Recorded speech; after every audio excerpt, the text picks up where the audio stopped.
Have you ever got into interview stage on a job and then suddenly after that silence? You wait for days, weeks, months, and then you just get to that realization that I have been ghosted. Well, we're going to be talking about that in today's video. My name is Blessing. If you're new here, big welcome. Thank you for stopping by, and I hope you stay a while and you subscribe. Okay, so let's talk about being ghosted. Why do clients ghost, or why do people ghost after I've gotten into an interview? Why does it happen?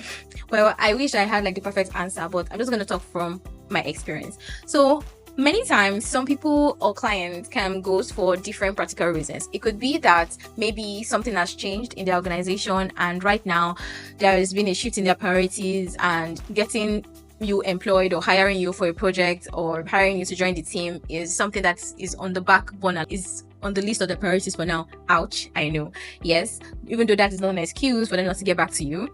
And then sometimes it could actually be that something actually happened, something life-changing has happened. For example, there was a time I read about a guy. He was talking about while he wanted to get started on a gig with this client. They have talked about everything. All that was left was for them to sign the contract and to get started. They have concluded on pricing. In fact, everything was set in stone. All that was left was for the client to send over a contract, sign it, and move on. And for 2 months, he did not hear from the client. And later, he discovered later that this client had unfortunately gotten into a car accident and was hospitalized for the 2 months. And sometimes life happens and you don't know. So many times, you can't control what goes on the other end. And if you are not communicated to, different things might have happened.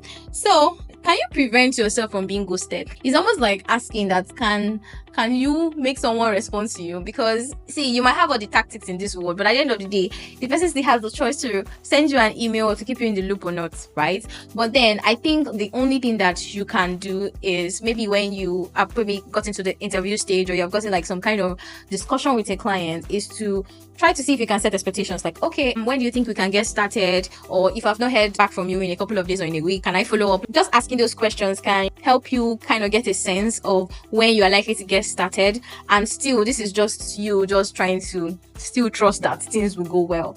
So it could be that the clients can tell you, oh, we'll get back to you in a week, or we'll get back to you in 2 weeks, or right now this is a little bit of a low priority, so maybe in a month we'll get back to you. So there's still a lot of probability, but at least asking this question can give you like a kind of expectation to set in your mind that if I've not heard from this client in a week, then it's time for me to follow up.